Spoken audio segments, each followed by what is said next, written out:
As per their own admission, 20,000 such devil temples, they call them actually pay coils in the local language, which is devil temples. They were demolished.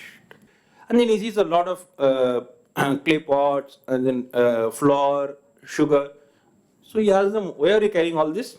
Obviously, we make our own food. So then he asked them, oh, then you must be all from the same jati. They say, no, we are from different jatis. 50 kilograms of petitions by jatis saying that, oh, they have been incorrectly classified into a lower scale, they need to be called more higher scale. 10,000 of them died. They fought because they have to buy the time for these invaders not to go after the Murti. 10,000 of the civilians, they are not military, they fought to their death. And that's why today we get to see that Murti in Shirangam.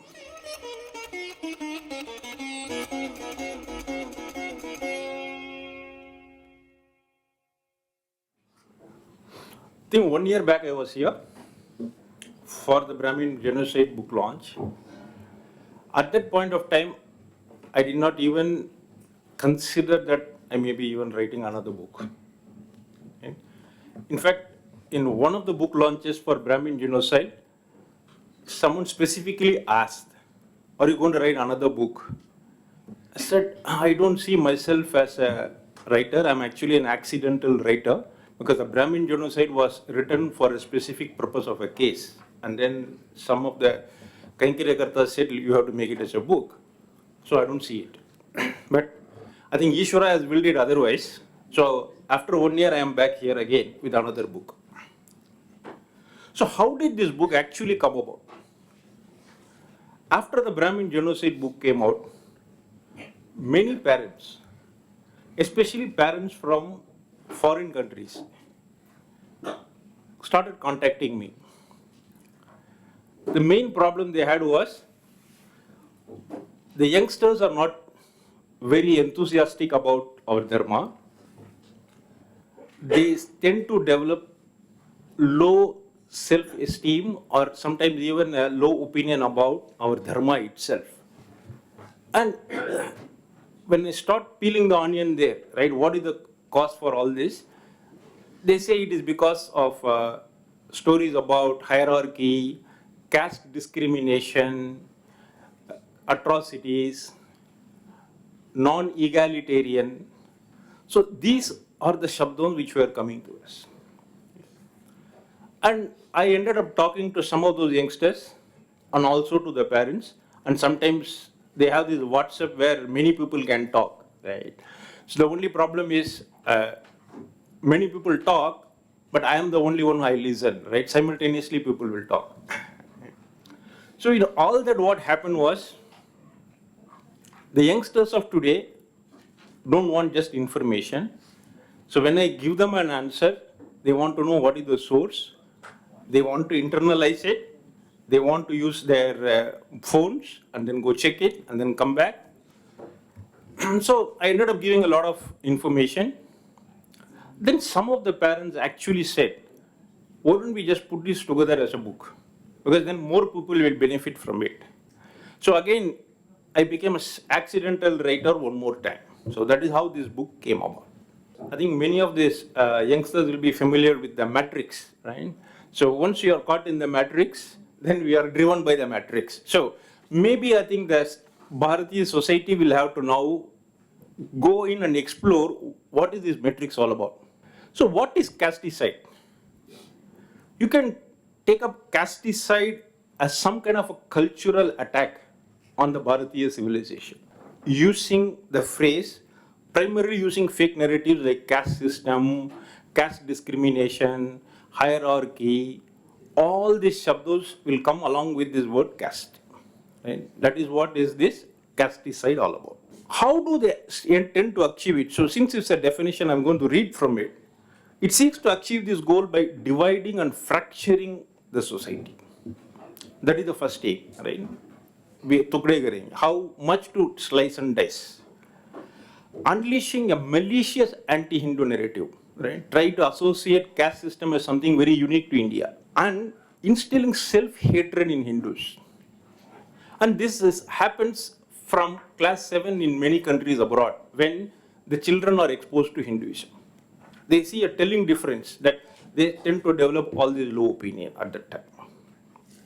And caste systems are not even terms associated with our Samaj. These are alien terms to Bharat. So we must stop actually using that word because it has no relevance to our society at all. So what are the key arguments in this book? Caste-icide, though, in the title you will see it as hyphenated caste and hyphen-icide.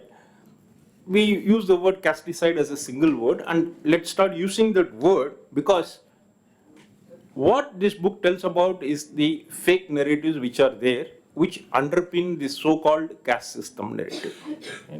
Until and otherwise we just go and look at that foundation of what this caste system is about, we are not going to solve the problem. Now, every individual, every family, every entity will have to come to terms with this fake narrative of caste system. Because I think if you go in and ask school students, 99% of them will know what is the caste system. Right? There is a caste system.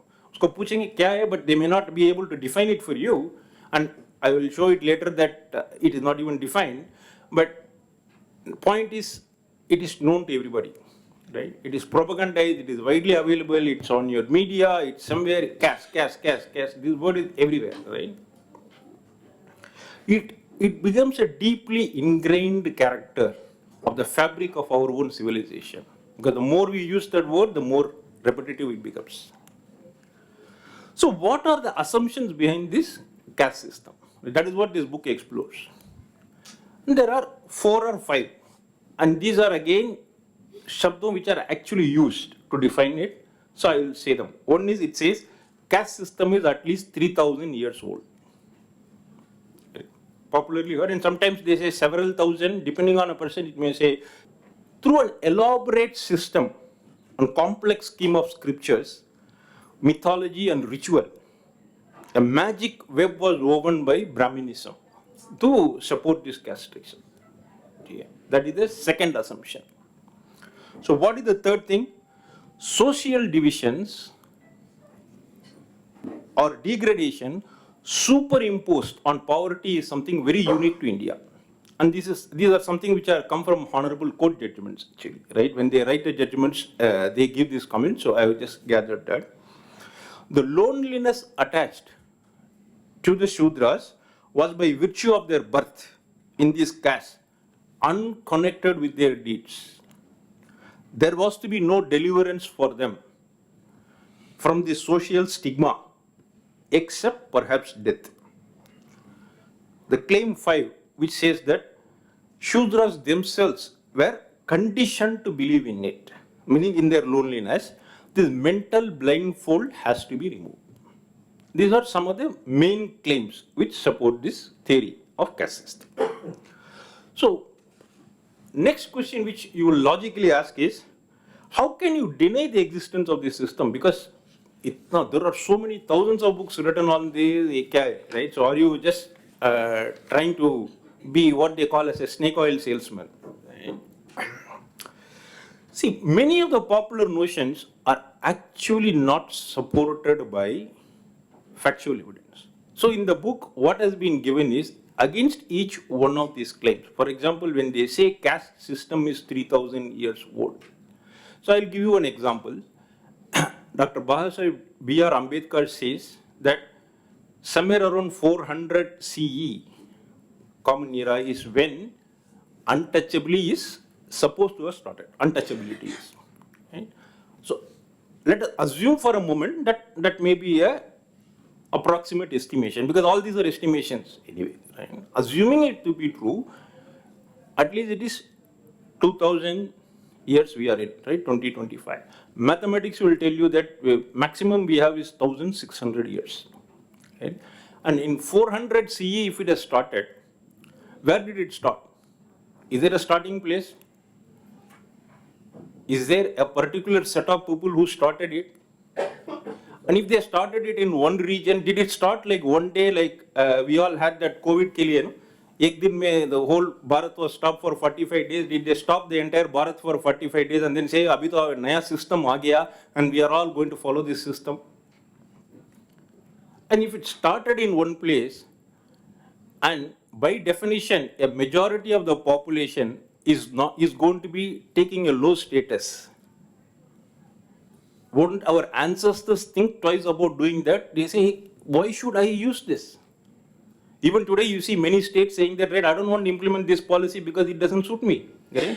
And these were ancient kingdoms we are talking about. There was no internet, there was no connectivity. What is the logic behind all this? And from the time of invasions, the invasion started in 1000 CE. So we are talking about 400 to 1000 CE. 10 generations maximum, because lifespan of 50 if you put also, 10 generations of Bara. In 12 generations, a whole country, and this is not the Bharat of today, right? That is the Bharat of before, right? Before it was partition. Itna bada geography mein, how did everybody realize that let's go and implement the caste system? See, an important observation Dr. Ambedkar made is that after 400 CE, before that, there is no such thing like an untouchability. Right? That was his shabda. Right? Now, the question which you will ask is, are you going to deny all this untouchability? Are we going to whitewash all the crimes? Aisa kuch nahi hai. So, let's just put it out clearly that we are not here to whitewash anything, or we are not going to say that discrimination is required. No, we don't support any discrimination. Everybody is equal, right? So, let's say that clearly and put that aside. Having said that, what is this untouchability? Let's explore that a little bit. What Dr. Ambedkar says is that when the British, and this is his shabda, not mine, when the British were actually talking about this untouchability, they were talking about a one-sided effort. They never told you that there were some communities which equally shunned the Brahmins as well. And he also documents that, you may be surprised, and this is words, and he says that if in some places a Brahmin is not even allowed to enter the street, and if anyone dares to do so, they will be slippered. So something is going on there, right? So British was just trying to document only one side of the story. The second thing, which again Dr. Babasaheb Ambedkar says, is there is a totemic organization, right? The totem is a religious symbols, right, or things or animals or anything which some section of the population holds as sacred. Okay. The totemic organizations of the untouchables and the Hindus, he calls them Hindus, they are different, entirely different. And this is something which people need to investigate. That's what he has said, and he wanted sociologists to actually investigate that. Now we come to that. So we know that something is going on there. It looks like there are two different set of rules, right, which are going on in a village level, and because of that, there is a mutual separation. And why is that?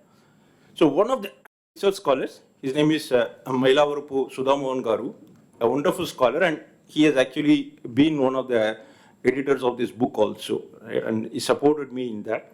He finds out that the Tantric traditions of India is what the British were trying to destroy. And that is the separation which we are talking about. So it is what we call Achara Veda.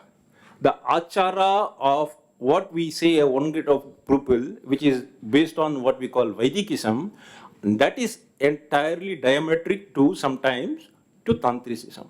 But it doesn't mean that Tantric is away from that. Both also have the same pramana as Vedas. Whether you take the Kulanava Tantra or you take Bhairava Tantra, all of them talk about that they come from the Vedas. Right? Even Shakta Tantra, all of these books. Right? So what had happened there is that the British, the colonials, saw these things as demonolatory. Demons, right? They say that this form of worship is there are some mandirs are there is something going on here, and this, they don't coexist in their mind, right? Not in our minds. In their minds, it doesn't coexist. So they went about at a feverish pace to actually demolish those temples. Okay. And this is the point which Sudhamohan Garu makes, is the Vaidika tradition, so so-called Brahmins, are actually not just Brahmins, many people who followed the Vaidika Sampradaya, they have been living with these practices for thousands of years. They did not destroy them. They did not call them as demonolatory. But it is the colonial rule, which was there for 150 to 200 years. They went about demolishing all of this. Give you one example. South Travancore, Samastana, in the southern part, we call it Kerala today. As per their own admission, 20,000 such devil temples, they call them actually pei coils in the local language, which is devil temples. They were demolished. Literally, they also use the local sub called pei coils. If the cover of the book will have an image of one such idol, her name is Paramasati. This Murti was destroyed partly in South Travancore. It was shipped into Britain. No one knows what happened. And it's all documented there. And I'm very happy to share with you that I wrote to the External Affairs Ministry giving all these details. And there is a magazine called Missionary Magazine, which actually talked about how this Murti was kind of partly damaged. It went there. So the External Affairs Ministry took the trouble to actually go and find that this is available in the British Museum. Okay. So it is not even there in the display there. It is there somewhere. They took the trouble to find it. So they have written me back saying that now they are talking with the British Museum. Right? So hopefully maybe next time when we meet, I may be able to report that it has actually come back. The Murtis of our Bharat are coming back. And we have to figure out where to keep it, but let's see. Right? Hopefully I'm talking to some people in Travancore, so if we can establish a Devi temple there and bring the Murti back, that will symbolize that yes, they could have done all that to us, but we still stand back. Right? As a civilization, we stand back.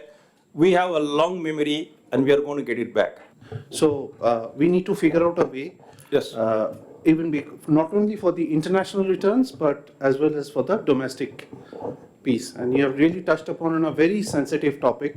And on the ground, the problem is many of these temples are not active or being demolished, and we don't have a plan. The Ministry of External Affairs gets it back, Archaeological Survey of India gets it back, and after that, where they reside, there is a pomp and show.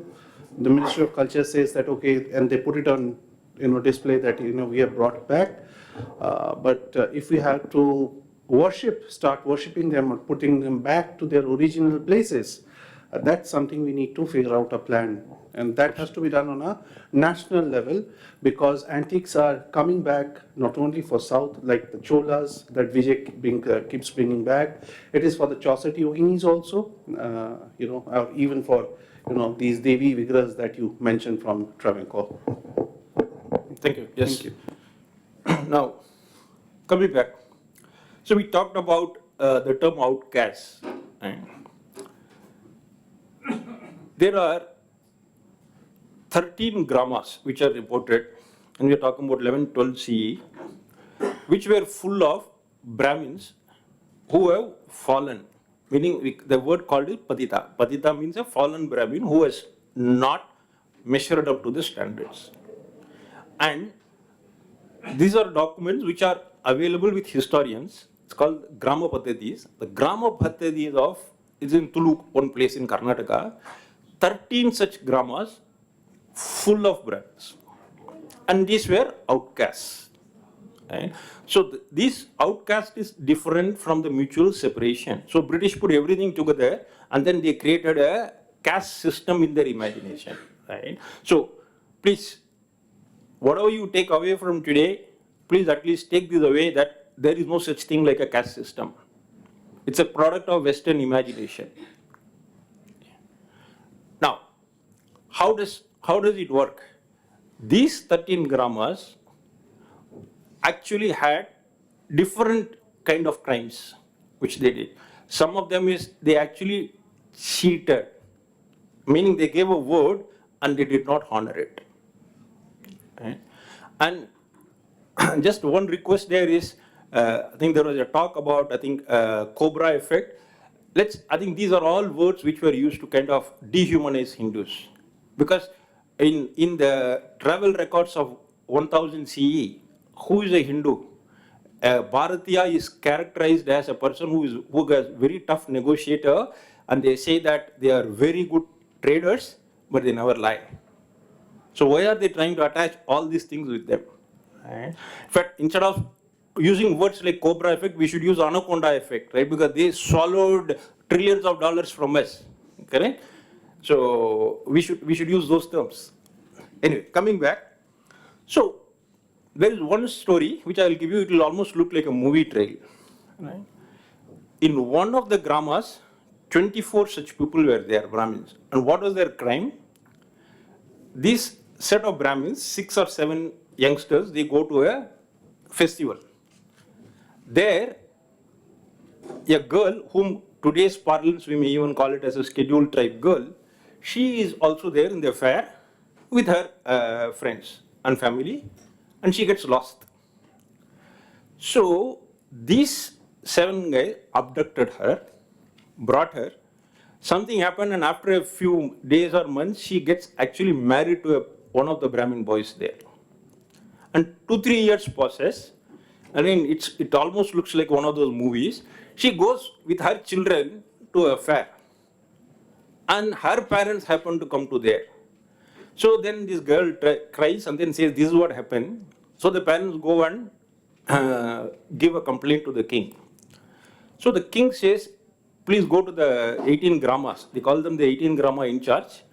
And these gramma in charges get together and then say, not just these 7 Brahmins, those who knew about it and kept quiet, those who kind of facilitate the whole thing, they identified 24 of them, they excommunicated them, they actually did Shraddha for them. Shraddha is something which you do for somebody who's no longer living. Right? And they washed the entire village with cow dung wherever these people walked. So rules were same for everybody, so there is no differentiation. The Patita Grammas Patadis start from almost 4th CE to 14th century CE. This particular episode is recorded around 11 or 12th Common Era, 12th century Common Era. And this was actually reported by historian Bhaskaranand Selvathodi, a highly respected historian.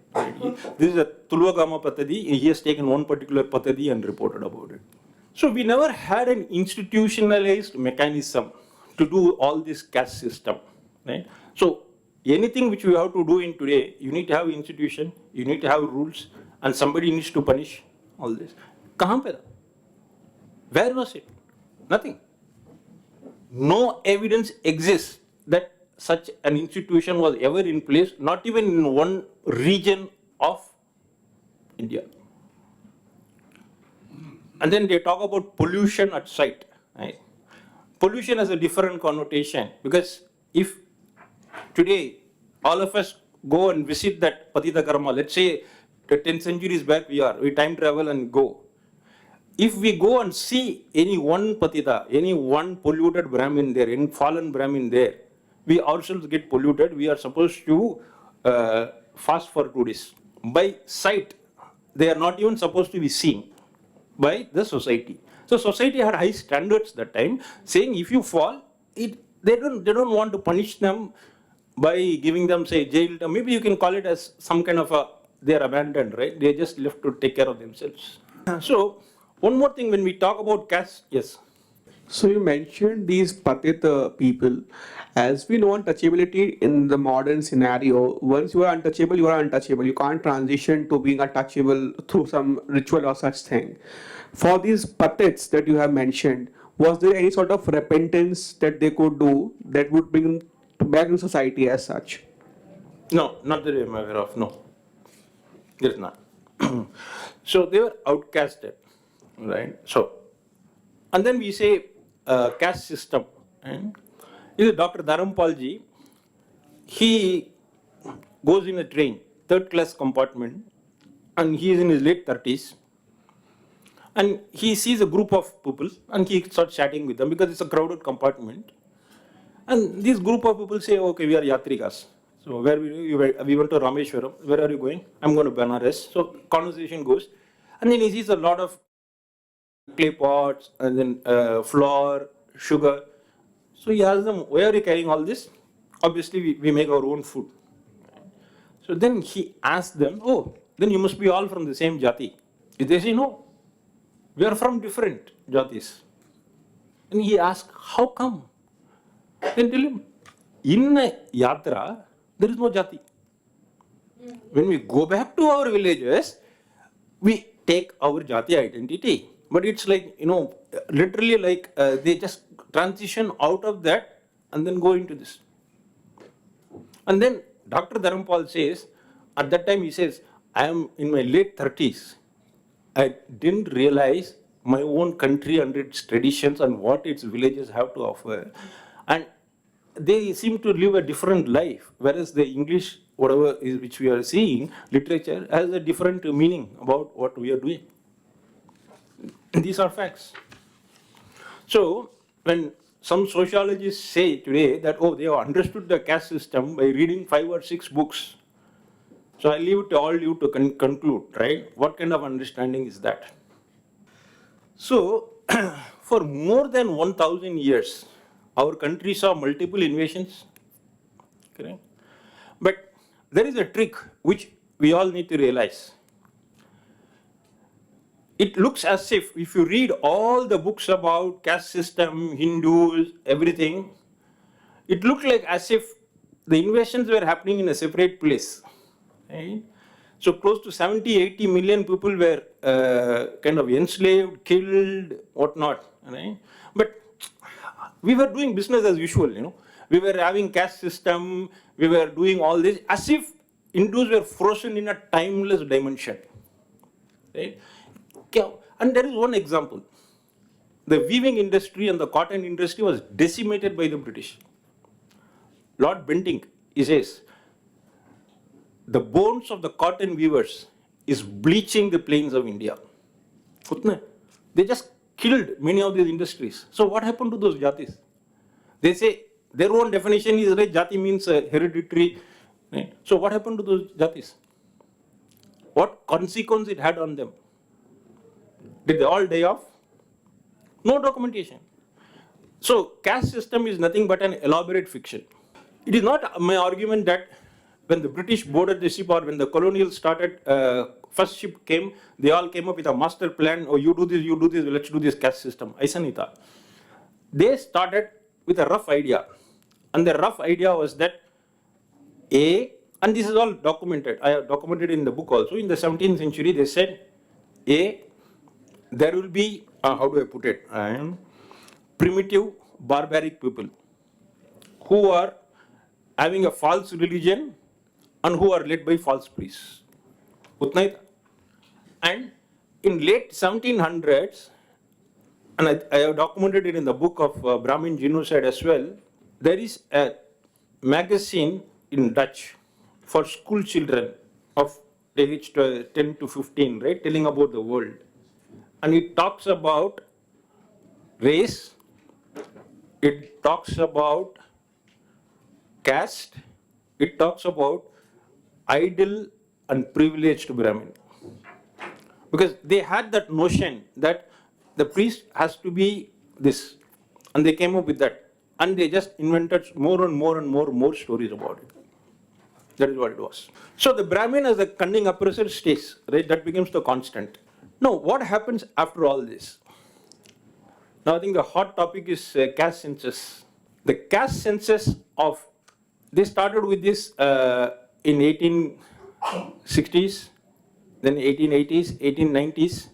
So they kept changing the different goals. First they said it should be hereditary, then they said, oh, we will do it as a classification by the 4 Varna system. Then nobody understood what it is. Then they changed it into a system what they called as functional groups, and then Herbert Risley came, and then he made it into a nasal index scheme of the 1901. And it's interesting that in the 1901 census, the most complaints which were received was, and the British say it's 1.5 mounds, roughly about 50 kilograms. That much of complaints was received saying that Jatis were saying we have been pushed lower down the scale. We were actually higher. That is 50 kilograms of petitions by Jatis saying that, oh, they have been incorrectly classified into a lower scale. They need to be called more higher scale, so-called upper caste scale. So that is how, and 150 years later, or not even 100 years later, if we do a census today also, will any Jati be saying, I want to go upper in the ladder? So what has changed? The measurement schemes have changed. Right? So this is what happens because the caste system becomes a divisive agenda. Right?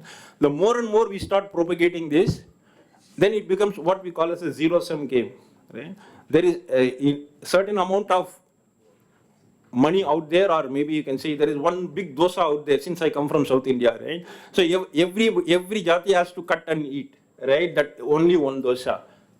That's it, right? Then it becomes like we all have to divide, who will get what share. That's what it is, the whole conversation is all about. So now what happens? What are we working on? What is this book about? So there is something which we are doing. One is first to say that there is no such thing like Aryan invasion. And why was that important? Because if you read all the caste system literature, it will say that there were top 3 Jatis, which is the Brahmanas, Kshatriyas and Vaishyas. They were Aryan race. And then there is a 4th, which is the Shudras. They actually are dark native people. And where is it supposed to have come? It is supposed to have come from, how did they justify? First they said these were 2 races. They have to find a justification. Right? They looked around and then they found the word Arya, which was used in a very different connotation in the books. Right? Then how do they still justify it? They caught hold of one sukta called Purusha Sukta in the Rig Veda. Right?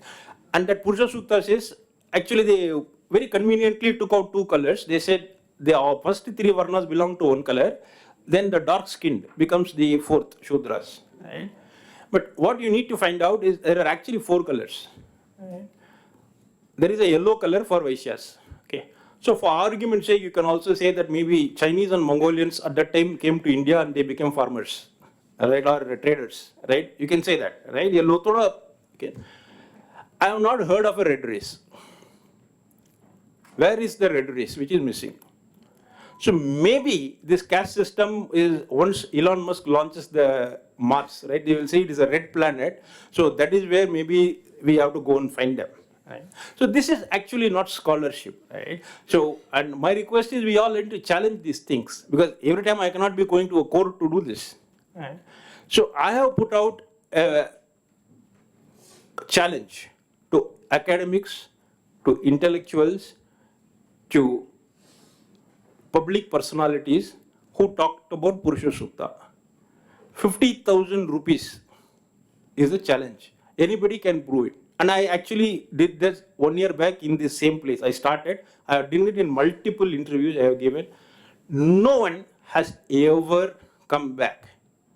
So my request to all of you is, right, let's not ignore this challenge, please. So this is what it is. So they don't even have I'm sorry to say this, right? I challenge all those scholars, please have the scholarly integrity to come and debate. Don't sit in your echo chamber. Last point. Right? We talked about all this civilization and it's for the youngsters of today. I'll take 2 minutes to say this. What do we know about our ancestors, not even Indians? Right? What do we know about the rest of the world? 16th century, 10th century, 5th century. Do we know, for example, that what was the British doing in those Stonehenges which they created? Their ancestors, British ancestors created this.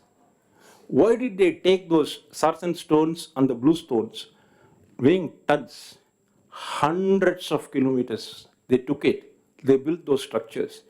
and somehow they magically correlate to the solstices. Solstice. Solstice is the day, longest day and the shortest day of the year. Right? So they coincide. The Stonehenge, on the summer solstice, it will come, the first rays of the sun comes on the heart of that. 22nd of June. Brilliant. Yeah. So on the winter solstice, it fades away from the southwest. It's been designed that way. And there are many, right? And all of them have the same pattern. How did the Inca civilization create all those structures in the Andes Mountains? How did they even take tons and tons of them and then make it almost, the rocks look like almost they have been cut like like a knife cuts through a butter. So precise. And back home, there is recorded evidence of how Tibet monks have used sound energy to move stones up. And it's not quackery, it's done by a Swedish aircraft pioneer. He has actually documented it, and his name is Henry Chelson. He has put the diagram also, and he has said how this was done. So the point is, we are not talking about moving stones through sound, right? So I think we have much better ways of doing it today. But the point is, what were our civilizations doing across? So there is something known as a ritual organization. People were doing certain things with tantric practices. Our ancestors, we need to at least understand what they were doing. What has happened is, this is the post-Renaissance world, I call it. Somehow the post-Renaissance world says that we all know all the good things. Our ancestors were somewhere supposed to be the secular, but something happened to them, and our civilizations have all gone astray. Now we are busy reversing the whole thing. So this is just not for us. And that's why we are important, because we are one of the very few surviving so-called pagan civilizations, and we still have the connect. Right? And in fact, we have the connect with the primordial, because a group of people till today are chanting the same Vedas from time immemorial. So we still have a continuity with the antiquity. Right? So that is what they want to destroy. Now, last 2 minutes, and I'll close it quickly. In our civilization, why are we having to have this self-hate? Does our civilization ever say in one shabdo mein that we are the only true path? That if you don't follow this true path, you are condemned forever? Did we ever even differentiate between believers and non-believers? Did we assign special privileges for believers, saying if you believe in this, you get this incentive, if you are not believer, you are not? Then how come we get the tag of discrimination, we get the tag of non-egalitarian? Everybody will talk to you about this Veda said this, this Veda said this. They don't even talk about the Nasadiya Sutta, which is one of the best explanations of evolution till today available. And the shloka starts like this: Nasadasir so sadasir sadadin nazit trudomo vyoma parayad kimavariya kohasya sarmanna ambat khimasi gaganangabiram namritina madanatadina. It goes like that. And the final words are very important. What it says is, Yo adhyakshiktat paramed vyoman o angaveda yeti vanaveda. What it says is, even the Supreme Being, does he know what it is or what it is not? Maybe he knows, maybe he doesn't know. That's the power of thinking our ancestors had. They actually had this kind of a wisdom to say, even that was left open-ended. Right? Does he know? Does he not know? They were always behind truth. But somehow we come to be called as the discriminatory, non-egalitarian. All these texts come and sit on us. For what? And there are people who are like saying that, the earth is the center of the world. Right? And the sun is supposed to be revolving. And if it is not, people have their consequences. So lastly, I think we all have to make the choice. But if we allow this caste system narrative to keep continuing, we are forever at the mercy of these civilizations, and it has one more impact for us. Today, take for example Ayurveda, yoga, meditation. These are estimated to be billions of dollars worth of economic industry. How many top Indian brands are there today which actually are commanding this in the world market? Anybody can name few? 4, 5, 3? Why? Because the Western systems don't want you to go back to our knowledge systems, our knowledge production. They want us to be just part of the Western economic utilitarian model. Go through their education system, get brainwashed, and just became what is supposed to be theirs. So we don't want to reclaim our civilizational treasures. If we don't know our knowledge systems, if we don't know how to access our knowledge system production, then forever we will be at the mercy of the other civilizations. And it has an impact on us because the tantric practices were destroyed to pay way for the English medicine. Our tantric practices had very close connection to the medical system. Because 150 years is when people had all the English medicines, right? Nothing critical about it. It still has a place in that. But 200 years back, how people were living? They were also living, right? They also would have had some diseases. How come across the world it suddenly becomes only one system? So there is a history behind it. I have documented it in the book. So finally, you all have a choice to make, right? It all comes to that. We can just ignore this, or we can fight this battle. If we don't fight this battle, we are normalizing the caste system narrative. We are normalizing this, and it is just going to be not just detrimental to our generation, it is going to be the next generation, we are just going to perpetuate this, and it is global today. And there is a critical caste theory which has come up, which says that, a person may not even be directly thinking of doing a caste atrocity, but subconsciously he may be doing it, right? So this goes even in a much different meaning altogether, right? So in any relations between interaction between two people, caste could be an invisible commodity. So this is very serious, which we need to address. So I'll close it, I think, for the lack of time here. So before I do that, two things. One is, I want to acknowledge the contribution of Sri Sudhamohan Garu and Sri Natadur Sudarshan, because they helped me to kind of recheck the manuscript multiple times, because it's not easy to go and demolish and then say that, there is no such thing like a caste system. Right? It needs to have solid foundations, which happened. Sri Rahul Diwanji and his team are doing it. Right? I think that is also becomes a very important component, because without having a right infrastructure and institutions and support, we cannot be doing this battle, because this is what I call as a non-ending battle, right? To do that, we need to have the resources as well. So the Hindu Fund is doing a brilliant job there, trying to come up with that. So it looks like 1,000 crores is a very big money, right? But if 100 people are here in this room, if we go and reach another 100 people, that is 10,000 people. That 10,000 people, if each of them even decide to contribute 1,000 rupees in a span of 6 months, we are looking at that. And if that next layer goes, we are already looking at 100 crore. Right? So it all starts with a small step. Right? Let's all make that small step. So one thing which I have decided, Ishwar Anugraha, is all this royalties from this book will be given to the Hindu Fund. Right? So let's try that. I will end this with this small note in 1 minute. This is the year 1323, Common Era. A place called Shirangam. Festivals are going on. A messenger comes and says, invaders are coming across the river Kaveri. They decided that we will protect the Murti. So they created a stone wall so that the main deity will be concealed. They took the Urchava Murti, we call it Dandam Perumal.